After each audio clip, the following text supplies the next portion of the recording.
This is a great honor for every fan of the Dallas Cowboys. I'm honored to be in the NFL.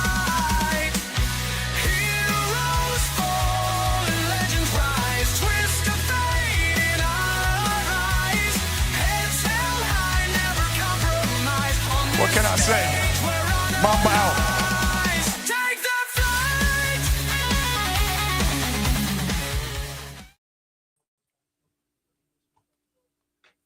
All right, what's happening, everybody? Welcome to the afternoon show presented by ESEN.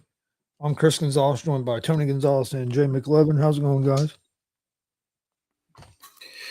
Tell you how it's going. Right now, it's the bottom of the first or second, actually, I think, with St. Louis. Astros are up 1-0, but they got a man on first and third, no outs. So I don't know, Gonzo. Right now, we're trying to get to 9-9. If we win today, we'll be at 500 for the first time this season. Not that the season's long, only 18 games, but still. But at the way it's looking right now, I think Blanco might be blowing this one. So we'll see. Other than that, Astros. Go Astros. Go Astros. You know what I'm saying? Hey, thank you. Give some love up, Tony. They're playing St. Louis. They're in my division. That's right. Hey, that's right, dadgummit. Anything to help the cause, Tony. Yes. Hey, Reds have a winning record. We're above 500. Yeah. We won 4 in a row, 6 of our last 7. 7 of our last 10. We're getting healthy. Got Austin Hayes back last night. He came back and had a few hits, big home run. Lux had 4 hits. And then Gavin Lux had 4 hits last night. I fell asleep during the game because I hadn't had much sleep. But what I did like about it is Lodolo didn't pitch his best. He had a decent start, but not like he had been. Gave up a couple runs early, but then held on after that. But De La Cruz didn't have a hit last night, and we scored 8 runs because you had Lux had 4 hits. Hayes had a couple hits, Candelario, Trevino. So we had some guys step up, even though De La Cruz didn't have one of his great nights. McLean had 2 or 3 walks. I think he got walked 3 times last night. So I mean, Jake Fraley had a couple hits. So our bats are starting to. I got a question for you. Starting to come alive a little bit, and if our bats come alive with their pitching, I think we're poised to have a good season. I got a question for you. If a guy's on base, say bases are loaded, and you're up to play, and you walk, you get the RBI. It wouldn't be batted in. I don't. Would that be an unearned run? 100% sure. The reason I'm asking that, McLean didn't have a hit, then he walked 3 times, but he had an RBI. I would say he probably does get the RBI. Because I noticed he didn't have a hit, but he had an RBI. Because I bet you that's how it was. Well, I bet you he gets the RBI because he took the walk to. It's kind of weird because a walk don't count as an at bat, but that's what I'm saying. That's a weird thing. You can get an RBI off of it. But that goes down as an unearned run, though, correct? When it's walked, that's an unearned run, right? I don't think so. I think unearned is just for errors, isn't it? I'd have to look it up. To be honest, man, that's a damn good question. I would think an earned run would be if I hit, like if I hit the ball and got on base or batted him in that. But I don't know. If you got a guy gets up and gets a double, and then the next guy walks, and the next guy gets a infield hit, got bases loaded, and the next guy walks. I don't think that's necessarily unearned because you had a couple hits. Yeah, that's my only thing on that. But I don't know. That's a good. Hey, that's a good trivia question. Hey, I have to put that one down there and research that one. But you guys aren't far back. You're only a game and a half back of the Cubs right now. I mean, you're right in there. What, you're on a 4-game win streak right now? Yeah. Won 6 of our last 7. We got 2 pitchers who got an under 1 ERA right now. Nice. And like I said, our bats are starting to come around. We scored 8 runs last night. I think 6 runs the game before. We're starting to score some runs, and if we do that, we're going to win a lot of games with the way our pitching's been. Stay healthy. Getting Hayes back last night is big too, because we haven't had him all season, and just got him this year, and he was pounding the ball in spring training, and had a calf issue that took him out, and he just returned last night as a DH last night. And like I said, had a couple of hits, one of them a home run. And so getting him back, and then now Gavin Lux is starting to hit the ball. And he's another guy we just picked up over the offseason. He's starting to hit the ball pretty good too. So we get them guys hitting the ball because you're going to have them guys. You got McLean before Dela Cruz and them guys following Dela Cruz. If them guys are hitting the ball, it's going to help Dela Cruz because he's going to get more pitches to hit. It seems like, Chris, does it seem like to you that, I mean, we traded the one guy, and I can't remember his name now. We both liked him pretty well, the second baseman. Traded him to Kansas City. The guy we traded to Kansas City. India. He was kind of, since he'd been kind of the leader of the team last year or so. Do you think McLean, seems like me, McLean is kind of taking over that to a certain degree, taking over the leadership?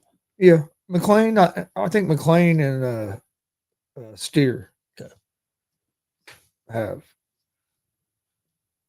Real quick, walking with the bases loaded is considered an RBI in baseball. The batter is credited with an RBI because the runner on third base scores when a batter is walked with bases loaded. This is a standard rule in baseball, regardless of whether the walk is intentional or unintentional. That's interesting. Now, Okay. would it be if a guy on a pass ball wouldn't be probably? Like if a pitcher made a bad throw and probably that he wouldn't get an RBI for that, that'd be an unearned run, I would assume. Yeah. Because the batter's not advancing. So he wouldn't get the RBI then. So that's really the only unearned run then, is if it's on an error. I believe so. Because you didn't earn it, they basically gave it away on a mistake. Yep. Yeah. Okay, totally makes sense. I'm glad you cleared that up because, quite honestly, I didn't know how that would play out. Yeah. Well, I was looking at the stats and I seen that he had an RBI and he didn't have no hits. I said, "How do you have an RBI?" Yeah, that's what it was. He either got hit by a pitch or walked with bases loaded. Like I said, that happened after I fell asleep. It was like in the fifth inning, I think it was, and I was out and I didn't wake up like 2 a.m. Jay, I have a question for you about your Astros. Yeah. Frank was on here. I'd ask him about the Yankees, but he's not here. I know that, like you said, they're a game under 500 or so. What is something that right now that's positive for the Astros? Is there anything that you see that's positive that you're liking? I know the record's not great right now, but is there anything that you think is positive right now? Oh yeah, no, absolutely. If you look at our it's really our pitching right now. I was kind of worried about it. Gusto came in, he took over for a couple because we had a couple of injuries. They brought him up. He was actually relieving for a while, and now they brought him up. He got the win. He got his ERA down. Hunter Brown's ERA is around 1, a little over 1. Framber Valdez ERA is a little over 1. So you got two of our starting pitchers that have ERAs under 2. So that, to me, that's already okay. Now we're trending in the right direction. I just need to get a couple more of our pitchers, to be good to go. Blanco, he kind of is getting off to a rough start this season. I think his ERA is around 6. He's actually pitching right now. I don't know if he's given up a run because I haven't. Oh yeah, Cardinals. He gave up 3 runs. You guys are down 3-1. Yeah, they were up 1-0, but then he let him give up man on first and third with no outs. So that kind of hurt him right there. So we still got some weaknesses on our pitching, but the fact that we got a couple of our guys under 2, and if we could just get our guys healthy again, then I think we're going to be okay. That's really our biggest thing. And our batting has gotten better, right? I think when I told you we figured it out the first week, we were under 200, and now we're, I don't know, probably around 230, 220, somewhere around that neighborhood. So I guess for me, the bright spot is when you look at last year and the year before, historically, the Astros come out in last place or damn near last, right? And then about the first month and a half, then we kind of get to 500, and then we slowly start to creep back into it. This year, we're only right now 1 game. If we lose today, we'll be 2 games under 500. But I think we're off to a little bit quicker start than we have in the past 2 seasons. And so there's some positives there, but there's also a lot of minuses that I'm still kind of worried about. The other thing I liked last night was we was going against one of Seattle's better pitchers too. It was going against Castillo. Yeah, we knocked him out in the 5th inning. A former Red. Oh, y'all went against Luis Castillo? Yep. That was a guy, and that's the guy y'all traded to him. Yep. Yeah, I was gonna say, yeah, he played for us for a long time. I wasn't real happy when they traded him. I was very unhappy when they traded him. But we had a good out. That's actually the first time he's pitched against the Reds. Okay. We had a pretty good outing against them last night. Got him out of there in 5. Okay, guys, want to talk a little bit of NBA? Golden State beat Memphis last night. I was at work, and I just kept following it, and seemed like it was a pretty good game, back and forth. Golden State got him at the end. Seemed like a pretty good game. Jay, did you see any of it? Yeah, I watched that whole game. Yeah, it was good, man. It was chippy. The Warriors were up, I want to say by 6 or 7 during the first 3 or 4 minutes, and then towards the end of the first quarter, Golden State did come back and got the lead back from them. And then, of course, if you watch that game, at one point, Memphis was down by 20. Ja was on the bench. He had and they came back from 20 points down. Desmond Bane had a hell of a game. I thought Edey did a good job with the 16 boards that he was getting. The biggest thing I took away from that game was there was a lot of ticky-tack fouls in that thing, man. I mean, there was probably 3 Memphis Grizzlies going into the fourth quarter that had 4 fouls. And I think there was 2 Golden State players. I think Green was one of them, and I forget the other one, that had 4 fouls. And then ultimately, Green fouled out with like 5 or 6 minutes left to go. And then one of the guys, I can't remember, I think it was maybe – it looked like Edey was going to pick up his 6th foul, but it wound up getting called against Golden State. So he was able to stay for like the last couple of minutes. But the last part of that game kind of reminded me a lot of that Houston-Duke game. And what I mean by that is, last, I think it was like 20 some odd seconds of that game, Houston couldn't, they brought the ball in. They didn't get his shot off. Time expired. They lost. And that was exactly the way it happened with Memphis versus Golden State. They got the ball in. They couldn't get the shot off. And matter of fact, I think it was Edey. It was somebody tried to take it up and they got blocked and time expired. And it was just like the Houston Duke game. The biggest takeaways I took from that was, one, Steph Curry looked electrifying, but he did kind of jack up his thumb that's in that cast. So I'm kind of curious to see how that's going to affect him going forward. Because he's also got that hip issue, that bruised hip pointer or whatever he has. So he's got that. But really, I'm more curious about Ja Morant, because Ja Morant really tweaked that ankle and he was out for several minutes in that fourth quarter. And so I'm kind of curious to see where that's going to go, because he's got to play again. I think he plays again on Friday. And then, of course, then Saturday the playoffs start. So I'm kind of curious to see how that's going to affect Memphis the rest of the way. Yeah, it should be interesting. I got to see like I said, I kept track of it. I got to see the highlights. Looked like Curry really was on fire there at the end of the game. I know Butler had a big game. Butler had 38 points. Yeah. And Curry had 37. So they definitely carried the way for him. Jay, do you think them two can carry him? I know they're going to be playing Houston now. So what are you feeling?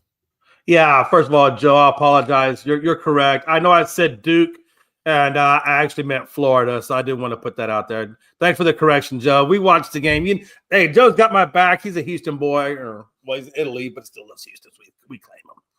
But now, I'm sorry, Tony. What were you saying? Well, you're feeling your Houston Rockets are going to be playing Golden State now. What do you think? Do you think Butler and of course I can't remember his name now. Curry, you think that they can carry their way and go a long way in this tournament, or do you think Houston's got their number?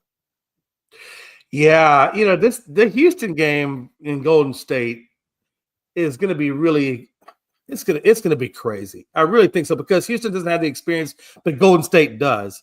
Jimmy Butler obviously adds an extra dimension to that Golden State team. Him and Steph and the way him and Draymond, the way they all interconnect with each other, it's really good. Gary Payton II is a defensive guru. It's just like his dad. He really is the glove. I mean, if you watched that game last night, Gary Payton had a really good effect on that game. And so, the Rockets are going to have their hands full, but I do think that we have a lot more weapons talent-wise than what Memphis does.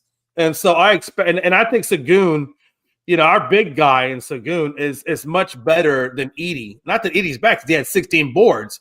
I mean, the guy was a defensive magnet. But I do think, again, it's going to see, are they going to call it ticky-tack like they did with the Memphis Golden State game, or are they going to actually let these guys play? Because there was a couple of fouls in that Memphis Golden State game that were called, and the guy never even got touched him. I mean, he was just in open air, and they were calling the foul on him. And so I'm like, if they're going to call it like that, then that could be another dimension. But now we're going 7 games. This ain't just one game. Yeah. We're going 7. So I don't know if Steph. I know Jimmy can. I don't know if Steph, though, with that thumb injury, because he was in pain. I don't know if you guys saw him over on the bench, but that dude was bent over. I mean, his face was in his lap, and he was grabbing a hold of that thumb like it was no tomorrow. So I'm curious to see how well he could perform against a defensive tough team against Houston over a 7-game stretch. I don't think it's going to be in 5. I don't think it's going to be in 6. I think it's going to go 7 games. I really believe it goes 7 games. And I think that Houston, with the talent and the veteran leadership that they have, and also remember, we got Steve Adams, which is also another good defender in the paint. So, we got more than one guy that can defend that paint. Now, if you watched that Memphis game, Steve Kerr went small.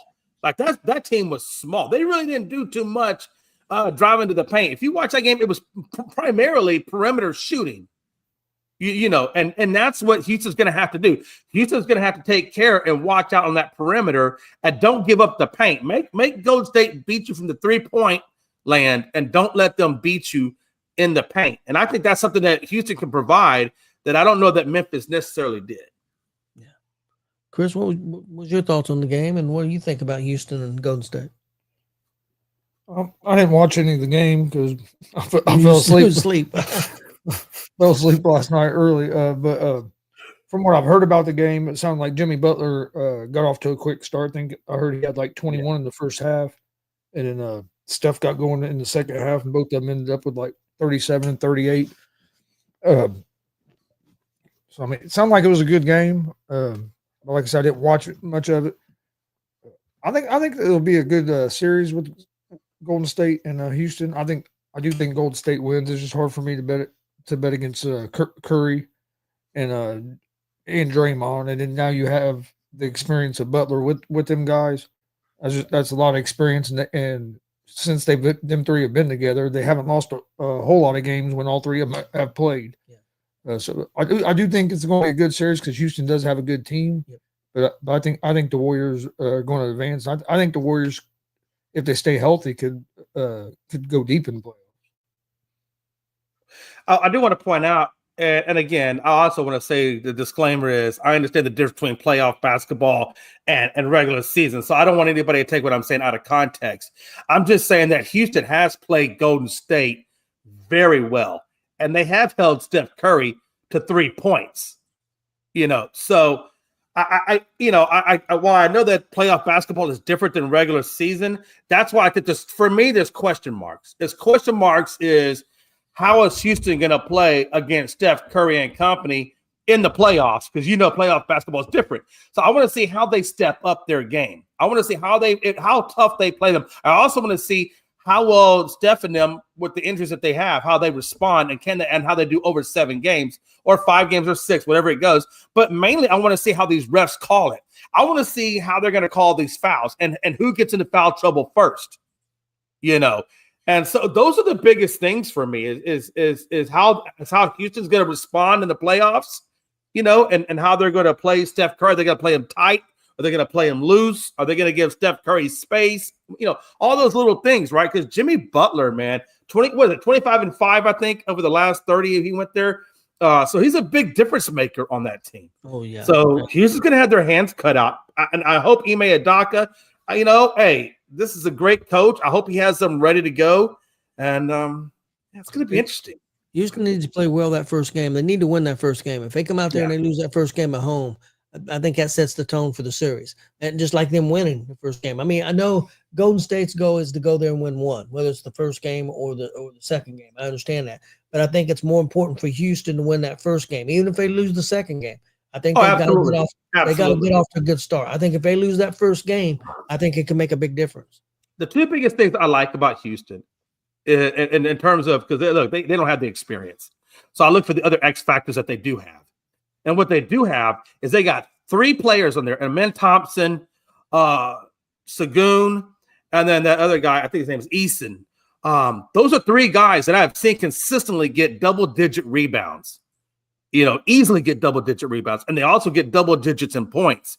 And that's going to be the biggest thing for Houston is if they can out-rebound Golden State, which is going to be huge for them. Second chance points is what Golden State lives off of. So if they can limit the second chance points and get those rebounds, like I know they can, and they use that depth of their bench, those are the 2 X factors for Houston: the depth of the bench and the fact that they can out-rebound you. And they're going to have to do that against Golden State.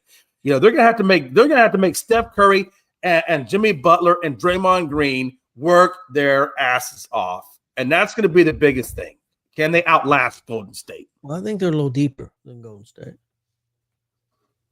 Okay, guys. Next up, Magic in Atlanta was last night. I know we talked a little bit off there and about that.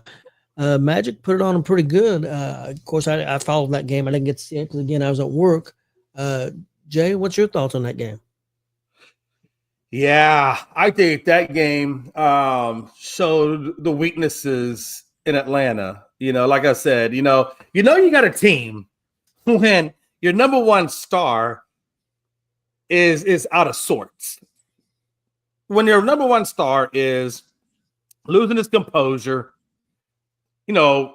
rifling the ball at the ref, kicking the ball, won't give the ball to the ref, gets 2 unsportsmanlike conducts, and gets ultimately ejected because of those unsportsmanlike. And the refs are saying you're making a mockery of the game. Well, if that's your team, if you get rattled like that by a team like Orlando, and not that Orlando's a bad team, but I mean, there's still a play-in. So if you can't handle that at the play-in level, I think that just kind of says everything there is to know about that team. So I think Chicago who I'm pulling, who I think is going to win tonight. If Chicago wins tonight and Chicago goes up against the Atlanta Hawks, Chicago's going to kill them. We know how good Chicago plays. We've seen how Chicago plays against the tougher opponents. That team's coming to play, and they're not going to get rattled like Trae Young did. Now, Trae Young did say, quote unquote, I will be ready. I did get out of sorts. I know what I got to do. But at the same time, Bubba, you ain't ready for this. So I don't think Atlanta makes it out of the play-in. I think it's going to be Chicago at that 8th spot and Orlando in that 7th spot. Yeah, I think so too. I agree with you, Jay. That's what I think is going to happen too. Orlando's been playing really well right now. Chris, what's your takeaway on Orlando? Wait a minute, Jay. What changed your mind on Atlanta from yesterday to today? Or not yesterday, Monday to today? Monday, you had Atlanta beating the Bulls. Okay, if you remember, and you're not wrong. No, I didn't say Atlanta would beat the Bulls. I said Atlanta would beat Orlando. You said you were going back your okay. No, okay, see, there you go. See, how you do that? I see what you're doing over there. No, that's not what I said. Okay, if I did say that, then I misspoke. I was referencing Orlando and Atlanta beating Orlando. I said initially I picked Orlando to take it. I said I was talking about Banchero and company, and I felt like they had it over there. And then I was like, you know what though? But at Trae Young and I just and that's why I actually reversed it. Yep. But I see what you did over there, and I appreciate you, man. That's what you did. No, I was just hey, no. You might have slept in the game, but you're not sleeping on this show. I'm energized today. I've actually got some. You should be. You should be energized. Look at you. Look, you had about 4 cups of coffee and 3 Monsters. Let's go. I actually slept more than 3 or 4 hours for a change. Well, then good. Then you'll be able to catch tonight's games then. We'll see. We'll see. Look, guys, I don't think you're going to get great I'm games. watching the Reds. Well, I'll be watching this evening. Yeah, and I don't blame you. Look, I got to be honest with you. I think it's the it's the playing for the 8th spot is why it's just not it's not flashy, right? I mean, Chicago looks pretty good, I but watched the NBA on Saturday when the real team plays. yeah, because you'll be watching the Rockets. I get it, man. Rockets don't play till like Sunday at 10 o'clock at night. Pacers play Oh, that's Saturday. Sunday? Yeah, but we got that. We're playing that late?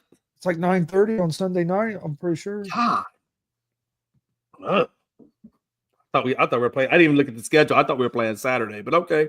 Pacers play Saturday at 1. And who y'all playing again? The Bucks, right? Let's talk about that for a minute. Because I was just thinking about you guys the other day when we were talking about the Bucks team. You guys play at 9:30 Sunday night.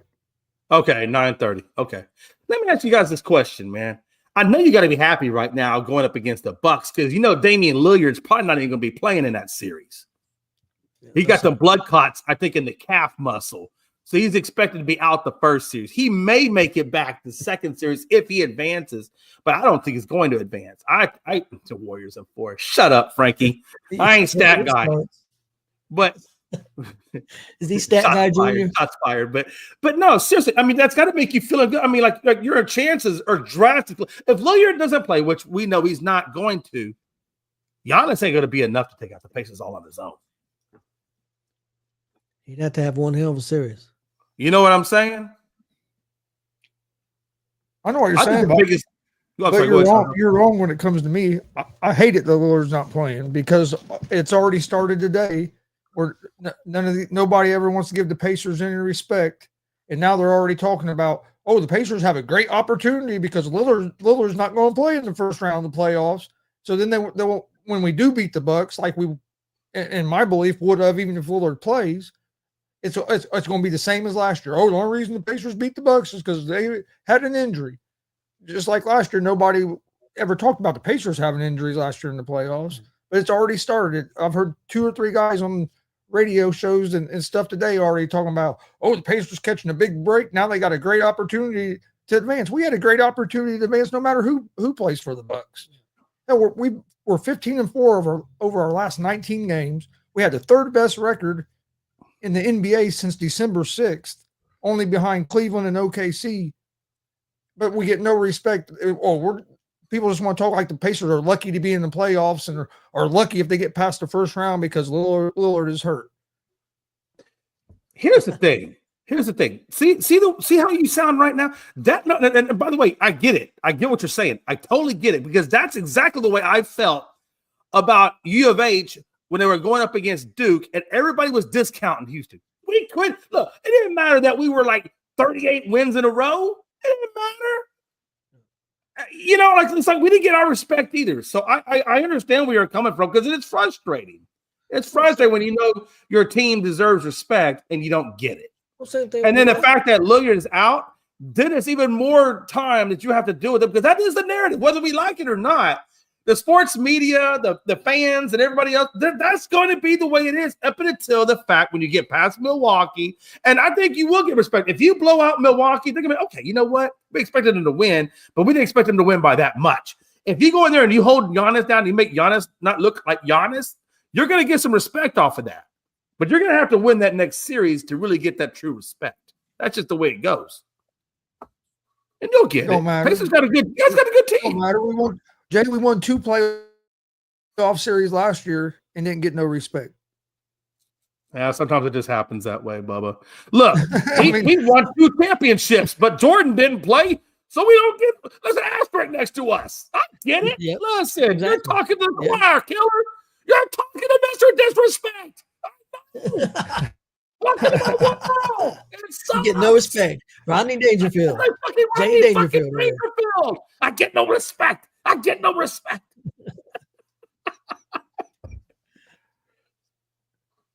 Really, Frankie?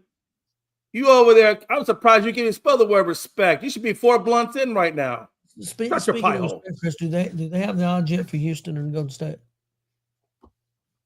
For what, game 1? For the series or for game 1?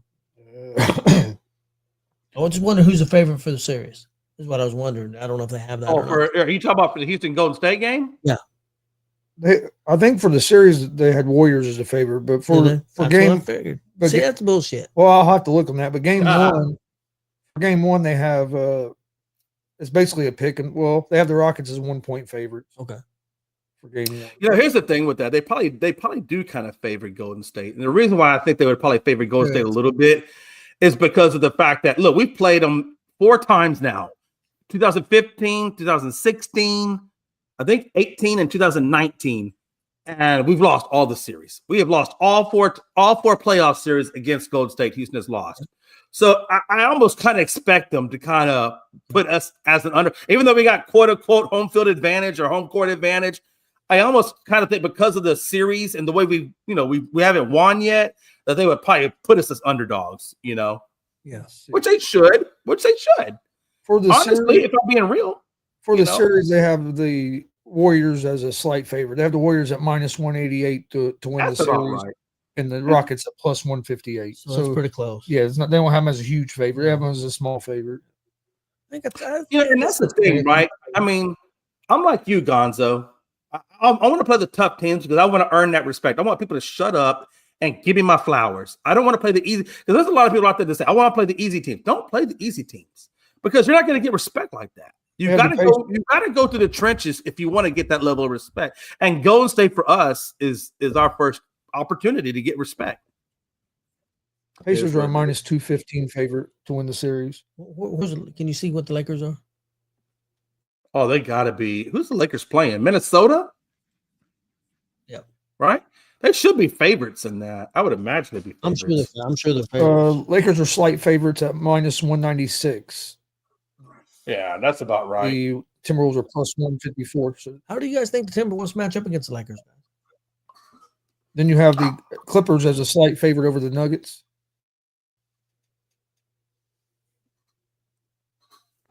I like the Clippers right now. I really do because of everything going on in Denver.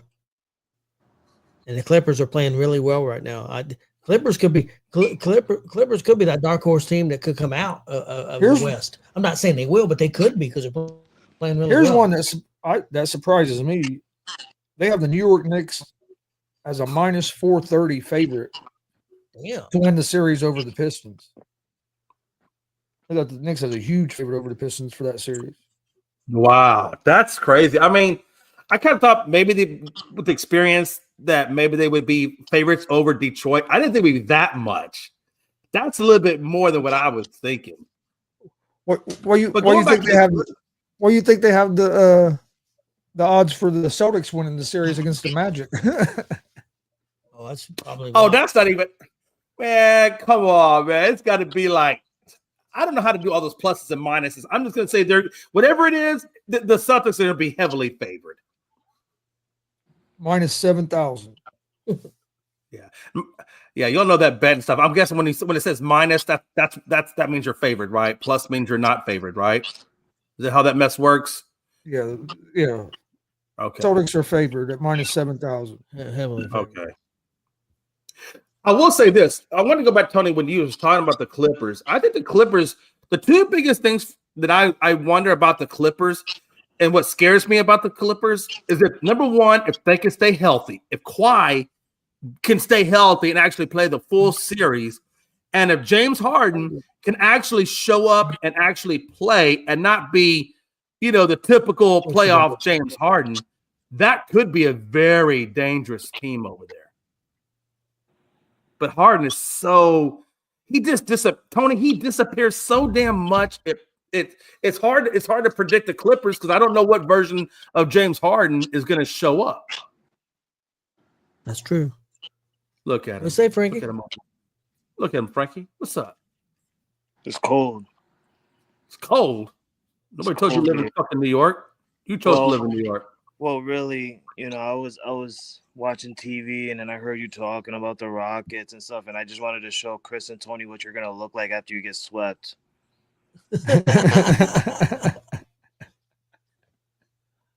Man, listen. Lakers and Timberwolves. Yeah, man, it's gonna be a good series. Let me take this off. I just want to make fun of Jay. It's gonna be a good series, honestly. I can't wait. I feel like it's more of the defense on the Lakers' part, because towards the end of the season, Hey, ET called home. Yeah, man. Yeah. Hey, Joe, don't be trying to be all cool with Frankie. He's the freaking enemy. That dude's the enemy. Don't be trying to be nice to him. If the Lakers defense can show up, I feel like the Lakers are gonna win this in five, because the only person I'm worried about with Minnesota is Anthony Edwards. That's really it. I don't care about no Rudy Gobert. I don't care about no Julius Randle. You should. You know, You no, I should. shouldn't. No, I No, shouldn't. let me say this. You guys got Jackson Hayes, and he don't show up for shit. Rudy Gobert, I think the Gobert-Hayes matchup, that's going to be the one I want to see the most. Anthony Edwards, I think he can be just as potent as Luka. Now, Bron, I don't think that's where their big three is, with AR-15. You guys do got some weapons, don't get me wrong. But that matchup between Gobert and Jackson Hayes down low in that paint and rebounding, that's the one I want to see. I mean, Jackson Hayes, he's not you're right. I'm not gonna try and put this man on a center star. Like, you're absolutely right. There was a reason why he was a backup to Anthony Davis, and obviously Anthony Davis is gone, and he's the only center left on the team. We have another center, but that dude doesn't show up for shit. I don't know why we signed him. At this point, I would have just rather kept the injured Christian Wood. But it is what it is. But I do think that ever since we ended up getting Luka into LA, Jackson Hayes has definitely performed better offensively and defensively for the Lakers. But it is going to be a good matchup between Hayes and Rudy Gobert. But I ain't worried about Rudy. Unless he's playing for Notre Dame football team. I ain't scared of nobody named Rudy. How do you feel? Let me ask you this. We were talking about getting respect or going deep in playoffs, all those kinds of things. There's no doubt that you guys got a big three. There's no doubt how we're nobody's going to talk about AR-15, Bron, or Luka. That's formidified, right? But when you get beyond those guys, what is it about the Lakers? And I'm really talking about the bench, because I'm really big on this in the bench. The depth of your bench is crucial. How do you feel about your depth of your bench going against the other teams in the league that you're trying to get through? I think we can compete. It depends on the teams that we're facing. Like you guys, the Houston Rockets, you guys got a good bench. OKC's got a good bench. Golden State Warriors got a good bench. I think we can compete. It's just like a hit and miss. Like, if you guys seen the Lakers this season, I know Tony has, because we talked about it many times. There's times where the Lakers bench is playing better than the Lakers starters. And then there's times where the Lakers bench don't show up at all. Yeah, very inconsistent. Yeah. So, like, I feel like we can be. Now that it's we're in the playoffs, I feel like everybody should have that mindset. Like, listen, it's not regular season. We all got to get into that win now mode and stuff.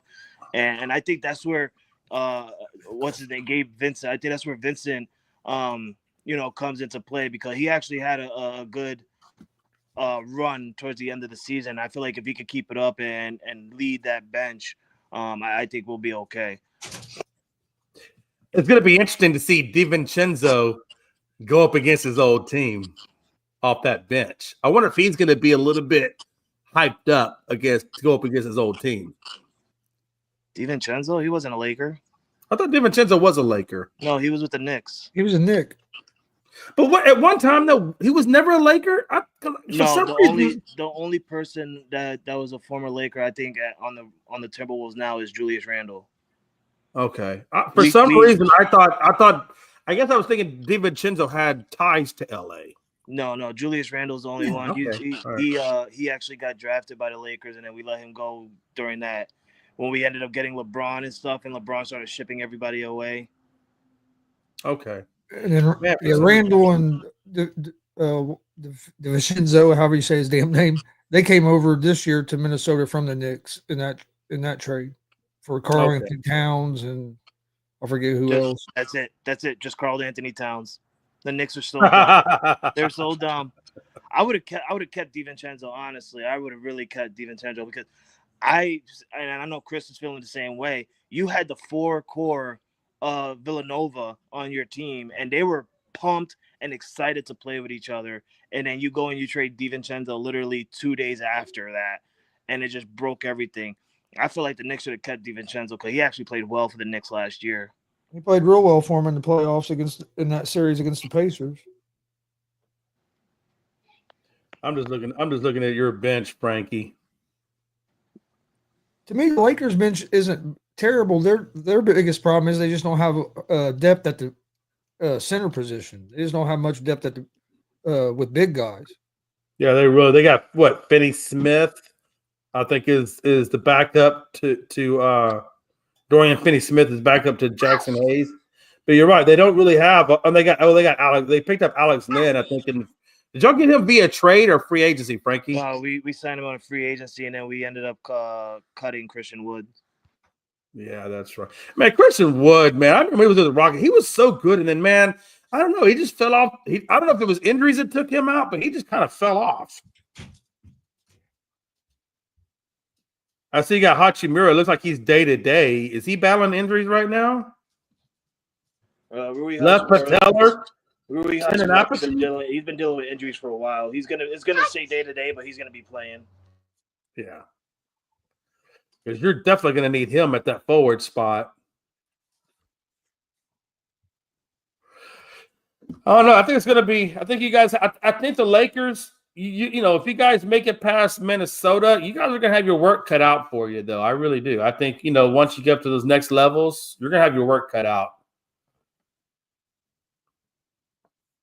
Do you think that they're going to monitor Bron's minutes at all, or try to watch his minutes to keep him healthy? Or do you think he gets just unlimited? I don't think they're going to monitor his minutes. I think he's going to play whatever it takes to win each game. I agree. Right. It's never like LeBron to monitor minutes in the playoffs, especially. Right. So let me ask you guys this: at 40 years of age, how do you see him? Throughout the course of if he makes it all the way, how is his body? I mean, obviously he puts a lot of money into his body. We know that. But do you think there's a chance for injury for him playing high minutes? Because he's gonna have to play a lot of minutes the higher he goes up the levels if he makes it.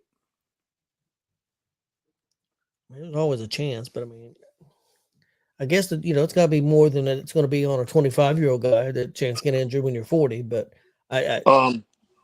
Yeah, my bad. I heard you before I left. I don't think they're gonna restrict LeBron James' minutes at all. It's the playoffs. I feel like JJ Redick says he knows that this is the time where especially when you just had LeBron take like 2 weeks off like a little while ago, early this month. So I don't think they're gonna restrict his minutes at all. But I do think that he's not gonna Tom Thibodeau his ass and have that guy play like 40 minutes. Like that's not gonna happen. No, if they get like chances, or say they get. It's the fourth quarter and you're up by 20, 25. Yeah, they're going. Oh yeah, they're going to rest some of their guys. But if it's a close game, they're not going to say, "Oh, we got to get LeBron out of there in case we." I don't think you're going to see the managed minutes if the game's competitive. I think the only way you see any minute management is going to be in games like if you have a blowout game, or if you're on the other end of a blowout. Like if you're down 30.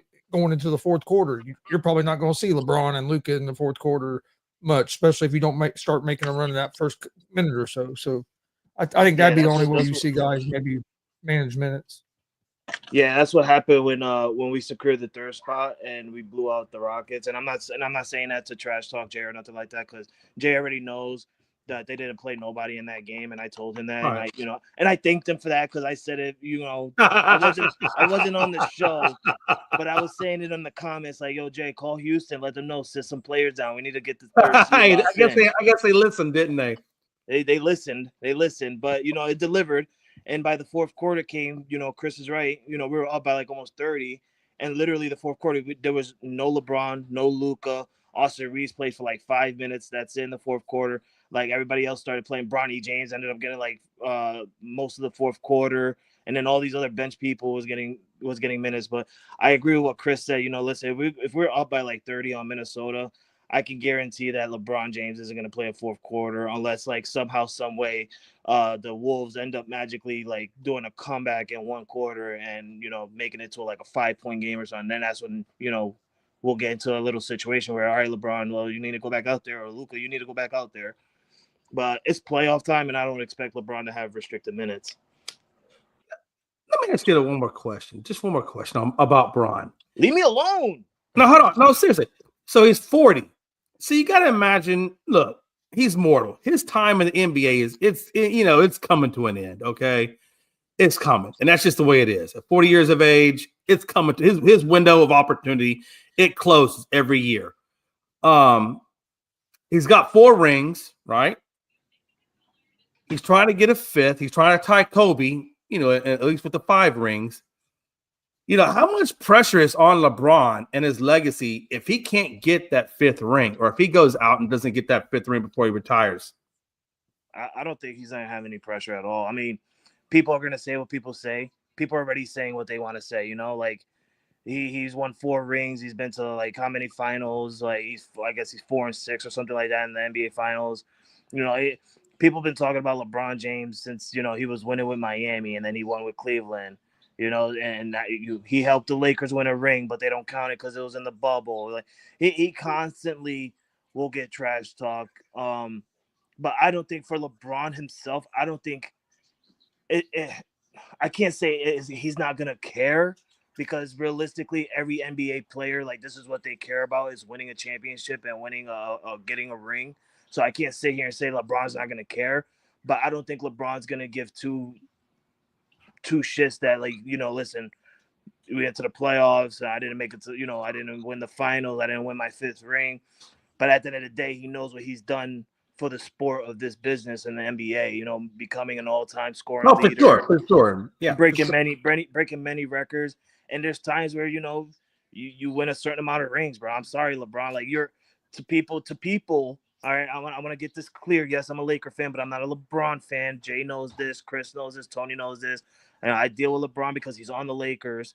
I'm not a LeBron fan, but at the end of the day, you got 4 rings, right? I mean, you got what you did, right? The first goal that he wanted to do was help Cleveland win a championship, and he did that. You ended up getting a ring with Dwayne Wade. You did that.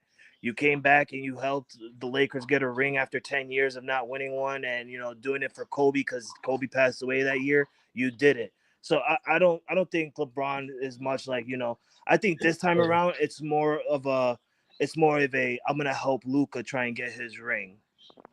So you don't think he feels any pressure at all to get that ring? He's not feeling any pressure. Okay. No. Okay. I don't think there's a whole lot of pressure either, because if you win, you'll have your 5th ring. But even if you win and get that 5th ring, the people that think that you're not the greatest of all time are still not going to think you're the greatest of all time. So like him winning a 5th ring isn't going to convince people that he's better than Jordan or whoever people have ahead of him. And honestly, I think that's one of the first things in his mind. So I don't think there's any pressure on that. Is there pressure that he wants to maybe win another title before he retires? Yeah, there's probably that kind of mental pressure on his own. But I mean, no matter whether he wins or loses series, that's not going to change what the minds of people that already don't think that he's the GOAT. Because with a lot of those people, you're never going to change your mind anyway. I think I'll tell you this, Chris. I'll tell you this. And Jay say, he's 40 years old. Father Time catches up to everybody. We've seen it. Not everybody lasts long in this league, and it's going to happen. But I tell you this, if LeBron James and the Lakers do not pass the Minnesota Timberwolves and they are a first-round exit, I guarantee you we will see LeBron James again next year. I guarantee you. If he wins a ring, though, I have about, I'll say, like a 40% chance that he might retire. 40%. I think he plays no matter what. That's just my opinion. I think he's going to try to play with his other son as well.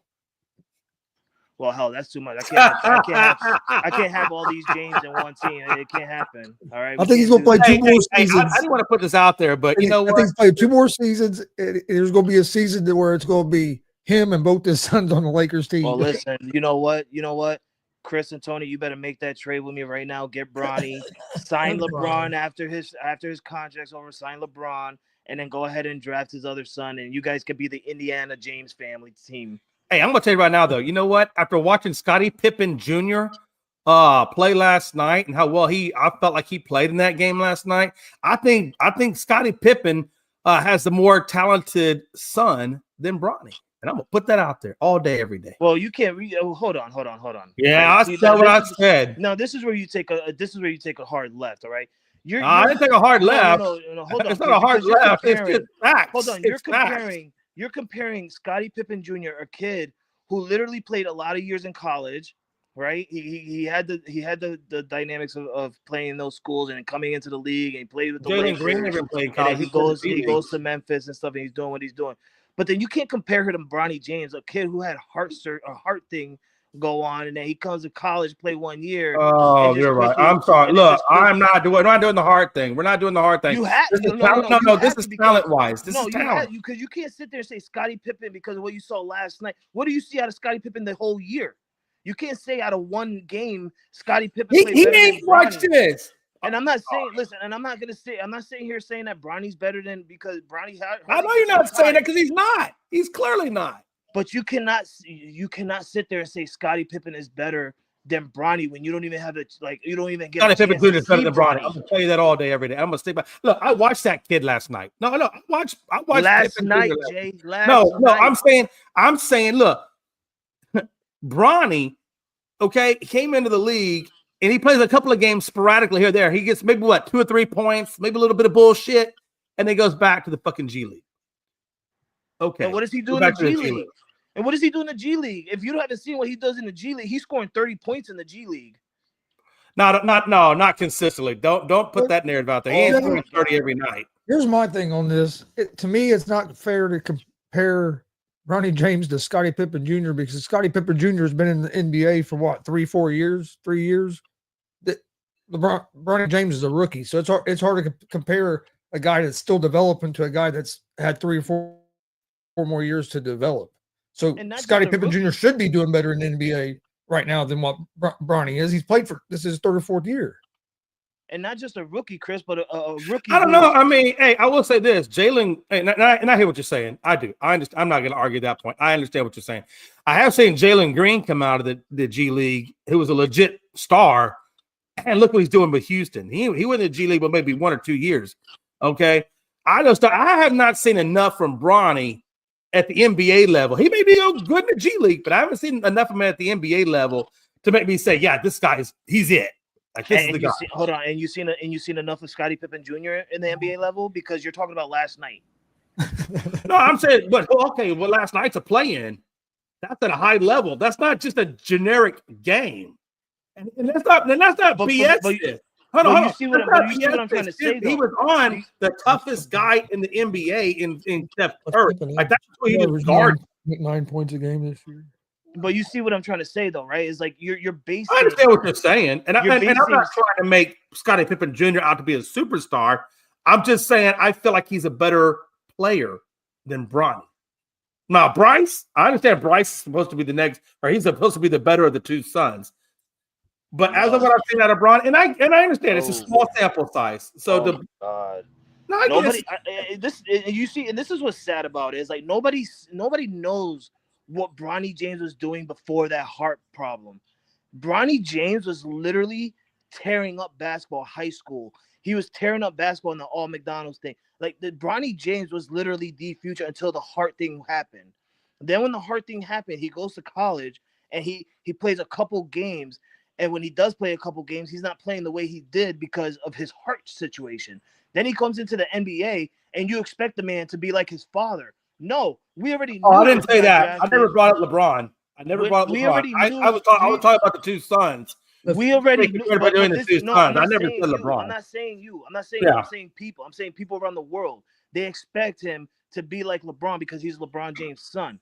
But what nobody understands is everybody knew that when the Lakers drafted him, they already said it the first day after the draft. They said, "Listen, we're gonna have Bronny, between the NBA team and the G League team. He's gonna develop during our road games when he's in the G League, but we're gonna give him some opportunities when we're at home in the NBA and see what he can do." That you keep, and then you're over here saying Jalen Green. Listen, Jalen Green I saw him in the NBA G League for 2 years before he did something to the Rockets. Hey, he was in the NBA league in the G League for 2 years. Imagine if he was in Bronny's shoes, going back and forth from the G League to NBA. It's confusing to a player. So why don't they just keep him in the G League? Why do they bring him up here? Well, I mean, what are you going to do, They're- right? Well, they're doing the You kid a dra- you disservice. drafted- No, I think the kid could be a really good player. I think they're doing him a disservice by doing that. I think he'd be better off to stay in the G League, or he'd been better off to stay in college. I think he can be a star. I think he really can. It's going to take time because, like you said, of his heart issues and everything, I think it's going to take more time. But I think they're doing him a disservice in his career as far as him getting better by doing it the way they're doing it. I think it's more because your father's on the team, and I hate to keep saying it, but I think it's because of that. Like, listen, we're gonna sell out tickets because we're gonna have Bronny and LeBron on the bench. We're gonna, if we're winning or if we're losing, we're gonna throw Bronny in there, give him a couple minutes and see what he can do. And I think that's what it's more like. But when we're on the road, we're gonna have Bronny go back to the G League, and we see what he does in the G League. Honestly, I see what this kid does in the G League. But like what Tony said, I agree with Tony. If you're gonna have him in the G League, then keep him in the G League because he's shining in the G League. Give the man his give the kid his time, give the man his reps, and then when he's ready, have him in the NBA with you guys. That's how it should work. But if you're gonna keep switching him back and forth, it's confusing to the kid. You can't have him dominating the G League and then come play against the big dogs in the NBA and expect him to do what he's doing in the G League. You're only doing that because his dad's on the team and you want to put them together on the same bench. And to be fair and be statistically accurate, in 11 games in the G League, Bronny's averaging 21.9 points, 5.3 rebounds, and 5.3 assists. So I agree with you. He's got it. And then when you look at his NBA career, he's averaging 2.3 points. So I mean, I just want to make sure we're accurate in what we're saying about Bronny. And so I understand what you're saying about his G League performance. In his NBA career, he's averaging the 2.3, but he's playing less than 7 minutes a game. Is his average? I was just throwing the stats out there. I'm not saying, I got you. Now let me ask you this real quick. So Bronny played. Correct me if I'm wrong. Bronny played one season in college, correct? One full season, or did he play part of a season? He played part of. He hardly played in the college season. Right. That's what I'm saying. That was his freshman year, so he hadn't really cracked the lineup, truthfully. Because his heart situation happened after he already committed to. I think it was US. In the off season of his freshman year, so he missed most of that year, then came back, played toward the end, and then went to the NBA. Right. He would have been a starter on that team the whole season if he wouldn't have had the heart issue. He would not only be a starter, he would have been the starter because if he would have never had that heart situation, I'm telling you, Bronny would have killed in college basketball if he would have never had that heart situation. I swear to you. You think Bryce is good? Bronny was better. There was a reason why the whole world was looking at Bronny when he was going to college.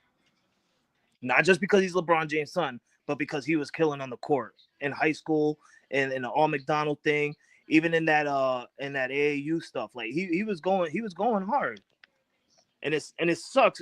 And I don't want to keep defending him and stuff like that, but it pisses me off when I hear Jay say Scottie Pippen Jr. A little bit better than Bronny, and you can't compare those two. It's mind blowing to compare those two type of people. It's not true in America. It is in America. I can say that Glenn has a better body physique than you do. I can say that. He probably does. That be true. Could be inaccurate. He probably does. But I can say it. He probably does. He don't have kids. He don't sit around in a house and be fat all day. He probably does. He's traveling all around watching different NASCARs, wrestling. Of course, he probably have a better body physique. But guess what? I would even say that Tony Gonzalez, at the ripe age of over 52, has a better body than you do. He probably do too. But you know what I could say? I could say Tony Gonzalez, at the age he is, 2 years older than you, probably gets more ass than you. I could say I got more hair than Glenn. I don't know, I could say, listen, Chris is like 10 years younger than you, Jay. And if he never shaved his beard will look better than yours. We can say Whoa. You can talk about my wife, but you will not talk about my beard. I'm just saying, let's not forget that Chris had a beard like yours back then, and it looked a little I've been telling Chris for years to grow his beard back, and apparently he hasn't listened. So I don't know. Can we get a GoFundMe or can we get a petition to have Chris Gonzalez grow his beard back? I really think we need that. Damn, Tony, can you put a picture of your son on a milk carton with his beard? I still ain't got no hits on Logan yet. I can't find Man, it.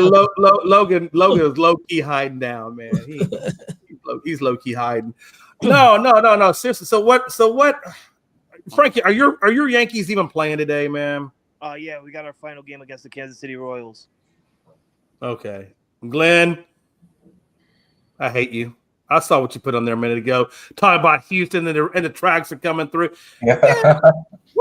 Where's your faith? But I can't say too much about you because you hooked me up with a couple of cards. So I'm not gonna. I can't come at you like that. But I think. Man, are you there? Do you really have that little faith in us? Because hold on, real quick. We were talking about respect.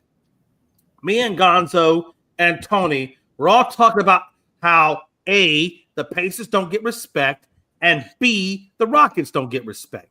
And then the U of H Cougars don't get respect. And then here you come on here, disrespecting and proving the point. Really? Is this where we are? Hey, just to be fair, I never said that Houston deserved I said that. No. Hold on. To be fair and accurate, I said that, and then Glenn backed it up. So please, if you don't mind, Glenn, tell me why you think, because I think we all want to know, why do you think Golden State is going to derail the Rockets? What's your thought process there? When it comes down to the playoffs, the Rockets. Yeah. I also said Warriors are going to beat the Rockets. Yeah, the experience is key when it comes to the NBA playoffs, and I feel like the Warriors probably will beat the Rockets. So. It sounds like that ring announcer that we had the other night at that wrestling show. All I know is I was watching that game last night, and I laughed at the fact that the end of that game ended on a 5-second call because Memphis couldn't pass the ball in. It kind of reminded me of the Houston Cougars. I said that. Trying to take a 3-point shot but couldn't get it. He literally said that. You must be copying me. You must run out of material. No, I'm not running out of material. I just like to run it through your head again because it upsets you. But I looked at Caitlin yesterday, right? And I said to her, I said, I love Jay. He's the boy. He's the man. Remember you told Caitlin? You told Caitlin I'm the man. I told Caitlin, Jay went out live on the stream saying, I want to face the Golden State Warriors.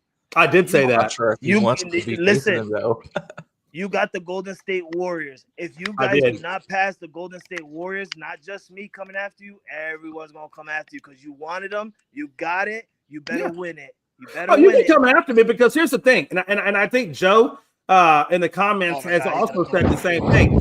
Joe said that he also wanted Houston to go up against Golden State. I said that, and I even told Gonzo and Tony that, you get your respect by beating the tough teams. That's how you gotta respect.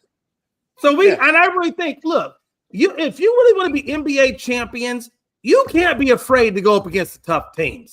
You need to go up against tough teams. If you're fortunate enough at the end of all that episode to hold the NBA trophy, that big ball and everything, if you're able to hold that trophy, calm down. I threw away with that.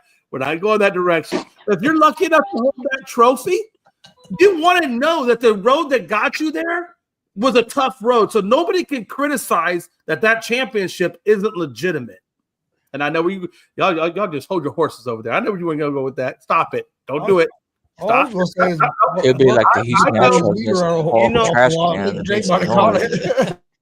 I think it's a little funny when Jay's over here like, I think Joe could agree with me. Jay, for one, you cannot say Joe agrees with you because Joe agrees with you with everything. You guys are literally like brothers in different countries, okay? You guys like the same teams.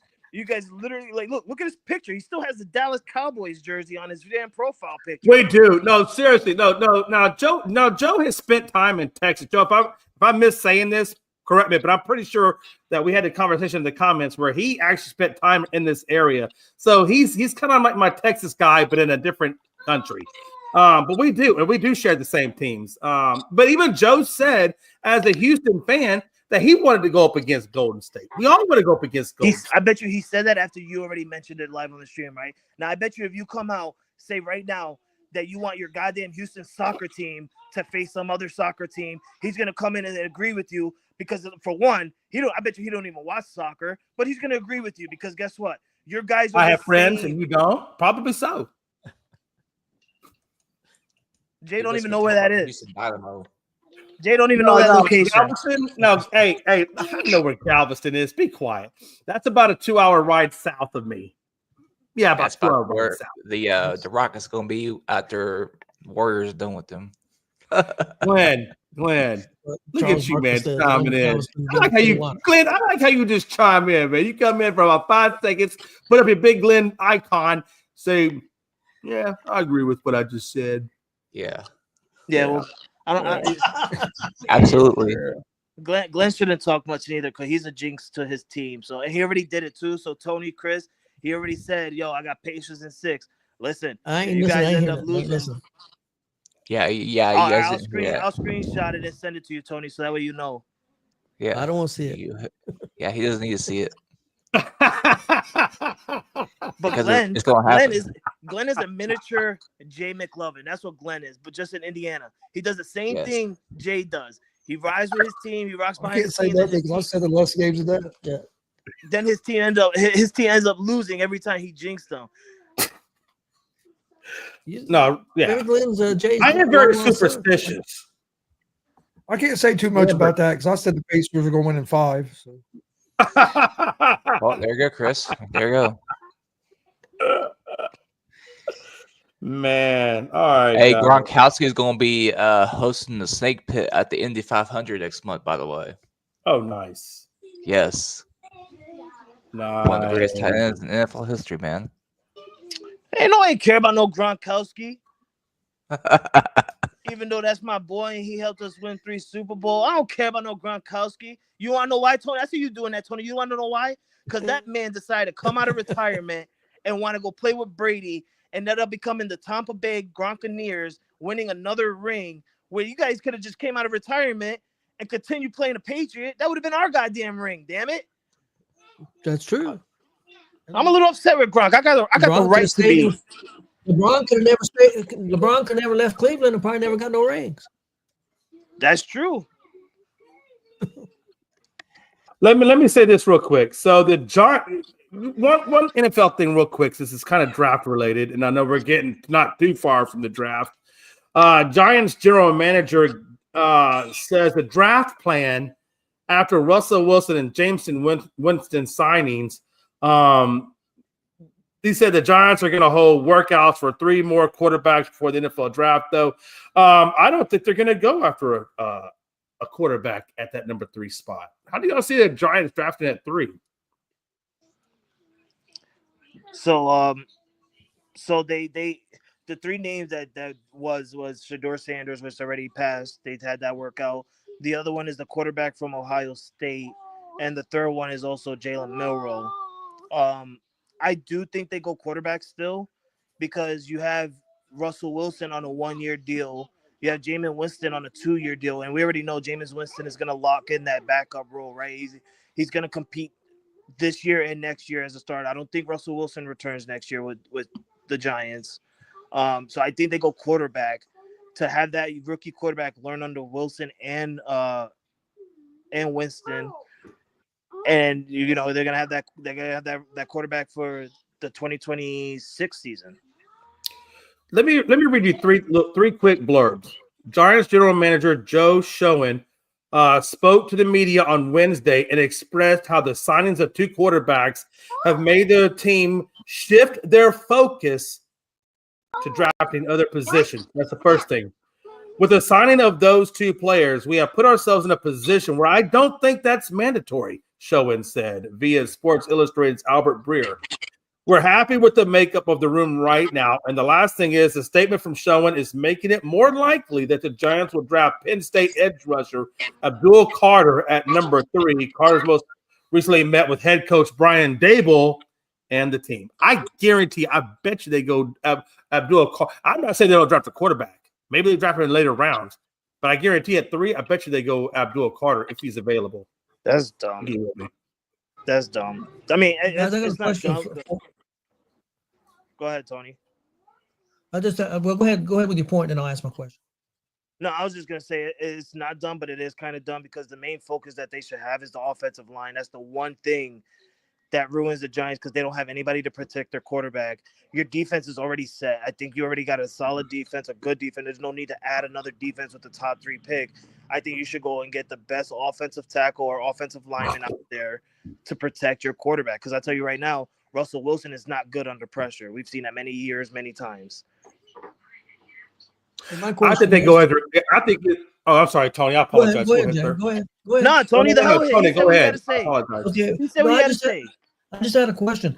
If all of you guys that's on here had the number 1 pick in the draft and you was in charge of it, who would you draft? Who would you draft, Jay? Well, we have a quarterback, so I'd probably go defense. So I probably would go Travis Hunter because our secondary needs help. I mean, not that our front 7 doesn't, but our secondary really needs some help. So I probably would go Travis Hunter. Frankie, who would you if you had the number 1 pick? Yeah, I'm gonna have to go Travis Hunter, but I wouldn't put Travis Hunter on the defensive part. I think for Patriots, our defense is set.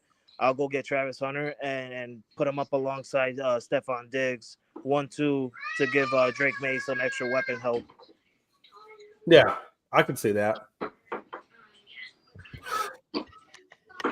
I will tell you this though, and I was looking at this. There's gonna be, I think it's gonna be interesting. You know, Dallas has a lot of issues. Dallas has a lot of issues. I guess Jay didn't want to hear what Glenn had to say on that topic. I guess Glenn. Yeah. I come to Fort Mississippi and I didn't hear nothing. Yeah, so here's the thing. Travis Hunter is who I'd go with. Glenn did had a good 1 minute hard pause with nobody saying that. He did have a pause. It was a long pause. Yeah, I was waiting for the call. You don't need to wait for a call, damn it. What do you think this is? School? Raising your hand over there? Yeah. Okay. Yeah, Chris, I got my virtual hand raised over here, Frankie. Chris, if the Colts had to pick, you number 1 pick, who would you draft? Abdul Carter. I would too. For the Colts, right. I would take Abdul Carter. Chris will go quarterback. Chris is done with Anthony Richardson, and he's got Daniel Jones behind him. He's like, there ain't no quarterback there I want. Y'all will go quarterback. The Colts are they're so empty-headed. I bet you they will go quarterback. Can I go? You're probably going to say Shedeur Sanders next year. No, I think at number 3, I think Giants could go Travis Hunter and be good, or they could go Abdul Carter and be good. Either one of those 2 positions on that defense is going to be great for them. I think because at the end of the day, at number 3, I'm going to probably draft best available. If I'm drafting at 3, I'm going to draft best available.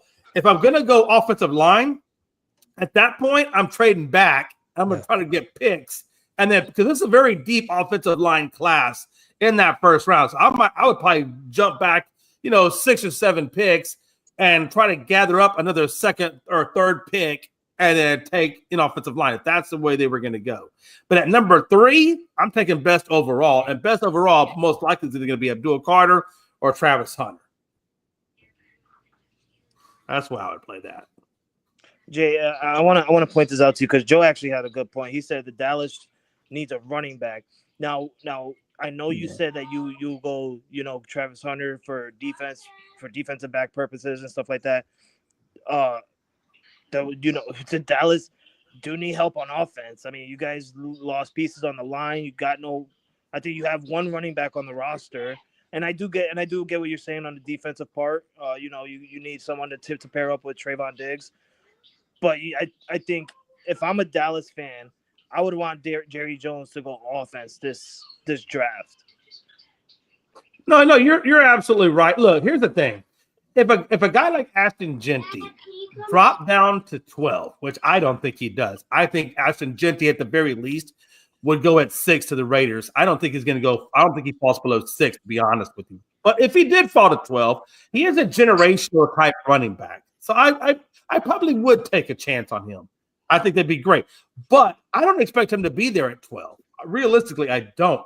And so for those reasons, I would then go offensive line or I would go defensive line. but I'm working on the trenches, and I'm going to go with best available. So if the defensive line guy is better than the offensive line guy that's available at that 12 spot, then I would go that direction, and vice versa.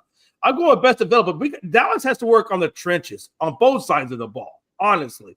And then after that, I can address other issues in the second round or third round or whatever. But yeah, you're right. Dallas needs to start working on their trenches on both sides of the ball, tackle and guard. But we all know what Jerry Jones is going to do. He's going over there and he's going to be drafting long snappers. He's going to be signing punters. I don't think he's going to do that. He's going to be picking up some centers. I see what you're doing, but he's not doing that. Come on, man. What's the Giants pick? Third? Yeah. Third, yeah. So I've seen some people saying that Genty might go third. So do you think the Giants can surprise everybody and go with Genty? Wow. If they did that, I think that'd be absolutely stupid. I think they'd be better off if they're going to go. If that's what their goal is to go Genty, then I would trade back to round 4 or 5 and pick up a pick and try to get Genty. So you're saying Genty's equivalent to a 4, trading back to a 4th or 5th round pick if you're going to draft Genty? No, he's not. I mean, you can even go as far because I think the Raiders. What I'm saying is, I think the Raiders are going to take Genty at 6. I think the Raiders want Genty. So I don't think I'd go back as far as 6. Even if you want to put 5 in there, 4 or 5, whatever. If that's what you want, if your goal is to get Genty, if that's what you want, then I would trade back to 4 or 5. I wouldn't go to 6 because I feel like that's when the Raiders are going to take him. Okay, that's all I'm saying about that. If that's who you really want, why do you think it'd be stupid to take him at 3? Well, I guess what I'm thinking is why not try to get a pick out of it? And maybe you couldn't get a pick. Maybe if you go to 4 or 5, no team would give you a pick for that, right? And they may just say, hey, let's just take a pick swap, right? So that might be hard. I don't think they're going to go after Genty. If they went after Genty, I think that'd be very bad for that organization. Given all the issues that they have, that would be bad.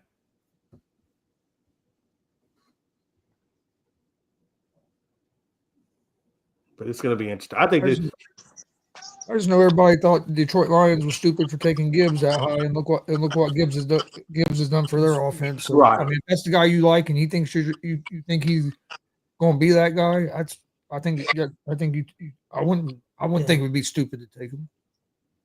The only reason I say that is they have so many issues on that offensive line that even if you brought a guy like Genty in, how effective is he going to be when your offensive line is just not opening up holes for you or not giving you time?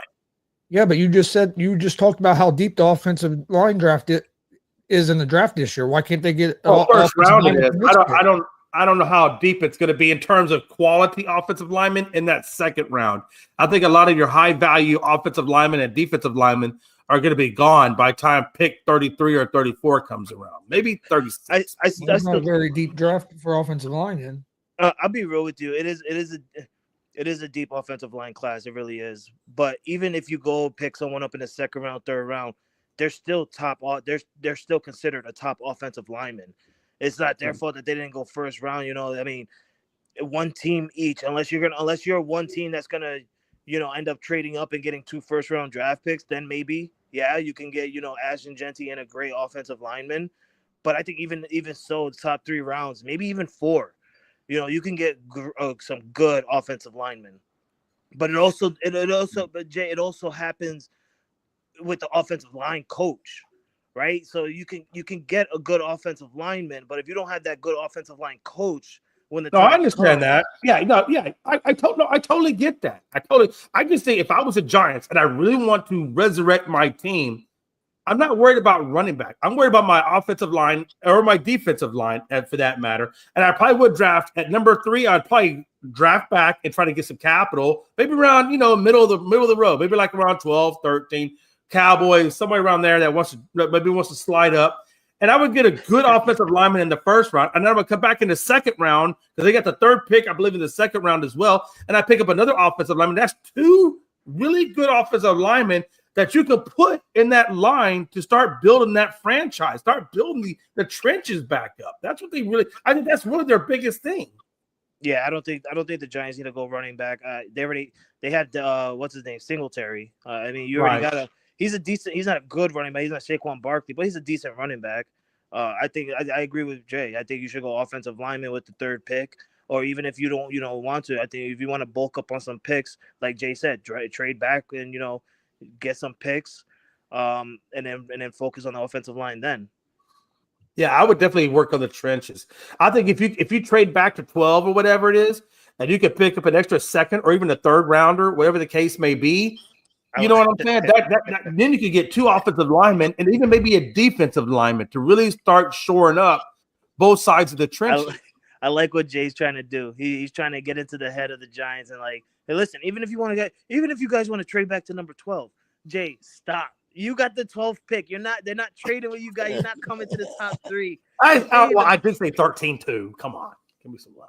That was twice though. You're like, even if they want to trade back with the Cowboys, and then you go and you're like, trade back to maybe number 12. Like, we know that's your number. Yeah, no, I get it. I get it, man. I'm looking forward to draft day. Let me ask you guys a question. How many trades? I know we're getting close to time. How many trades do you think we're going to see in this draft? Low trades, high trades? How many do you think? I mean, I've been seeing a lot of names out there, and one big name that caught my eye is Mark Andrews. I've been hearing that the Baltimore Ravens might trade Mark Andrews in the draft day to potentially get a second first rounder or even 2 second rounders. So that's an eye I'm going to keep out on. But for value of high and low on trades, I'm going to have to probably say probably in the middle. Probably in the middle, and it's not going to be like big name players getting traded. If anything, we're going to see teams trading up and teams trading back on the picks and stuff like that, and then adding more for next year and stuff like that. It's not going to be like name players like we've seen before back in the day. I tell you what, man, if we can get Jim Irsay to trade Anthony Richardson to the St. Louis Battlehawks, send his ass down I-70. That is awesome. I mean, honestly, at this point, Glenn, I think they need to have you in the front office because you're a back-to-back fantasy football champion. They don't, you seeing something that the Colts ain't seeing, so you might as well get on the phone, man, and get on that front office business. Yeah, I'll be moving out to Carmel real quick up there next to Jim Irsay. That might be dangerous. All right. Hey, Joe, we're on the same page, man. I do think if Dallas was to go back to 18th and get an extra third or fourth rounder, and we could pick up an offensive lineman to work on those trenches, I'd be down for that. I would. Now, is that a Jerry Jones move? I don't think so. But for me and for you as fans, we would love to see that. You guys are so annoying. The both of you. You're so annoying. Joe say something. You know what? I believe. Yeah, I agree with you. Of course, you're gonna. How is that annoying? I was literally just saying that. I was literally just saying you work on the offensive line. I was you're gonna agree with him. It's annoying. It's a Dallas thing in your favor. It's annoying you. And then I'm pretty sure your existence is annoying. Listen, I'm pretty sure in 5 minutes you're gonna mention a different team, right? You're gonna mention you're gonna mention the Astros, and then Joe's gonna come in and agree with you. Like, yeah, man, I agree with you, Jay. Like, they didn't do this. Can you guys just have separate thoughts? Like, he wants to trade back. Can't you just be like, no, Joe, I want to trade up? No, you gotta agree with it. You just said you want the Giants to trade back to 12 with you guys so you could get the third pick, and now you're agreeing to trade back to 18? If we were to slide up to 3 and get an Abdul Carter or a Travis Hunter for defense, okay, I'm down for that. Do I think that's going to happen? No. If I have an opportunity to get an offensive lineman and trade back and get an extra pick or 2, yeah. So either way, guy, either way, I'm good. First of all, don't call me guy. Okay, I'm not guy. Okay, girl. Maybe you prefer girl. I got a name. I got a name. You respect it. Okay, girl. His name is Frankie the Yankee. Yeah, my name is Frankie when it's the J. When it's for Jay right now, it's Mr. the Yankee. That's what it is, Mr. the Yankee. But listen here, sir. All right, you're not gonna. We all know Jerry Jones isn't gonna trade back.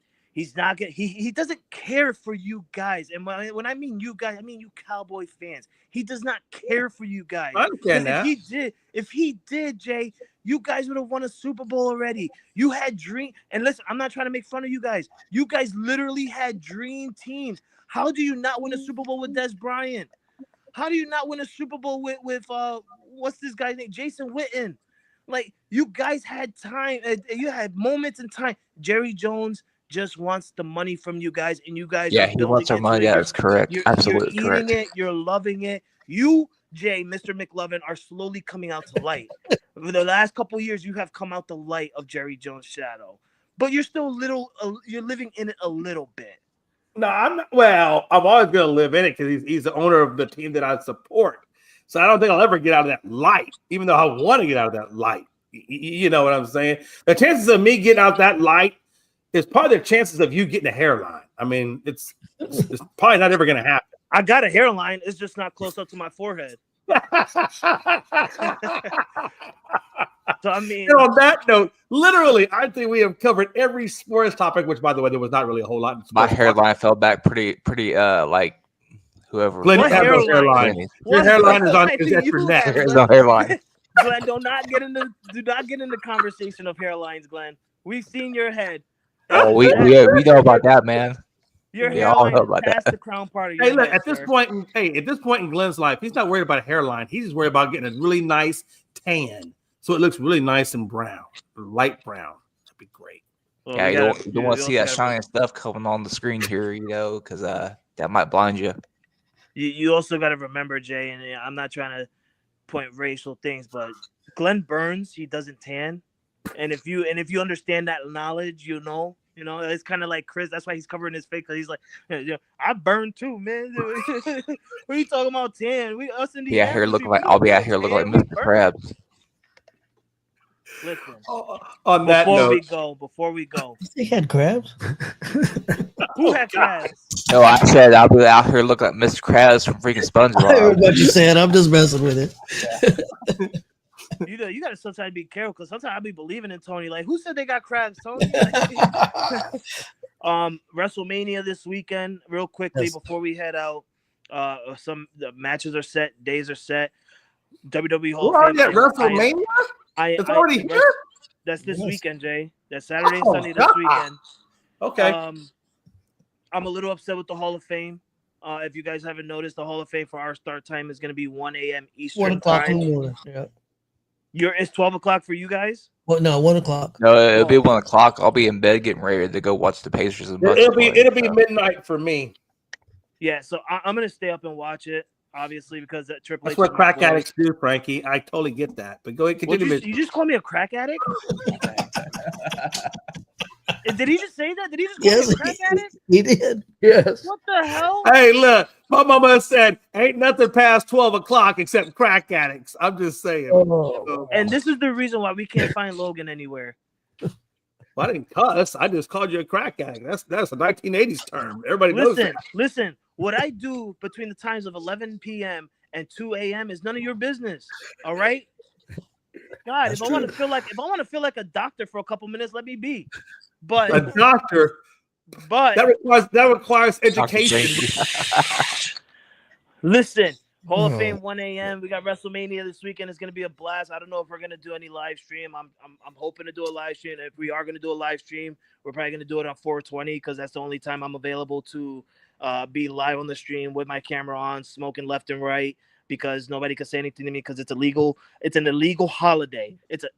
For Jay, it's an illegal holiday. For me and Chris, it's a legal holiday. It is That's legal. illegal in So Indiana. if we do a live stream, I'll make it legal. we'll let you guys know. But real quick before we go, who do you guys believe? And Jay, you don't have to comment on this, because we know you don't watch and we know you don't care. But Tony, Chris, and Glenn, who do you guys think Randy Orton's gonna face at WrestleMania? Because I think that's the one match that they haven't plugged into the match card yet, and I think they're gonna do it this Friday. Do you guys see an opponent for Randy Orton? Aleister Black. I said Aleister Black too. Damn you, Glenn. Why can't you say Rusev? I was. I've gonna go always Rusev, felt but with the Aleister Black thing. I'm still hoping. I'm probably wrong. I'm probably got 1% chance. I'm hoping that the Kevin Owens thing is fake and it's still gonna be Kevin Owens. I was hoping that they were doing it that route also, but I've been hearing a lot of news like everywhere a bunch of stuff that he has an actual legitimate injury, which I do believe, because let's not forget the Alabama slam that freaking Cody Rhodes gave to the ladder. Like literally, I feel like that was the point where he said, "Listen, my neck is through," but he had to have that match with Sami Zayn. I'm a little pissed that it wasn't Nick Aldis, honestly, because once Randy was out there last week, he mentioned Mickie James. He told Nick Aldis, bring out the trunks one more time. We seen the look on Nick Aldis' face, and he's like looking at him like, "Yo, I'll do it, motherfucker, I'll do it." Yeah. I still think it could be Nick Aldis. I do, and it would be good because he always wanted to wrestle in WWE. He's finally here. The reason they put him as the general manager, I don't know why, but give him his WrestleMania moment and put him up against Randy Orton. Well, they've got something big planned because the poster for Backlash is Randy Orton's on the front. Randy Orton's on the front of it. Yeah, well, because Backlash is in his hometown, St. Louis. Okay. So definitely he's going to be probably main event and they're big on the card. So they definitely got something planned. Probably not what they originally had, but I'm really upset if they don't put Randy Orton on the match card. Because I'm sure they would. I mean, why would they not? I'm sure you don't even know who Randy Orton is. Shut your mouth. I know who Randy Orton is. Silly. What is he then? Who is he? What's his nickname? What's his nickname? It's Randy Orton. What? That's not his nickname. Nope. Well, I don't know him at that level, but I know who Randy Orton is. He's the Kobe Bryant of WWE, and I don't just say that because he's the Viper. Come on, Jay, get together, man. Look, I know the damn name. I might not know his alter ego or whatever else, but I know his name. You know the name because you know his dad. If anything, I could say that. You probably know who Bob Orton is. Jay, what does Randy Orton hear? What is Randy Orton here? Yeah. Oh, man. See, why are you doing that to me? I just told you I know the name. See, you know what? See, that's why I don't like you, man. You like that little chihuahua over there, man. Whatever. Shut up. See, this is what I love. Hey, right Frankie, here. what does Randy Orton here? What happened? What is Randy Orton here? Why is Randy Orton here? Oh, my God. Am I speaking English? What is your first language? Joe's got a huge hit for there in the I chat. literally got my kids talking to me as you guys are talking to me. What does Randy Orton hear? Oh, he hears voices in his head. I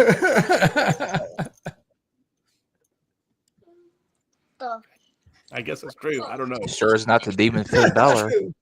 It's true. It's true. Randy Orton hears voices in his head.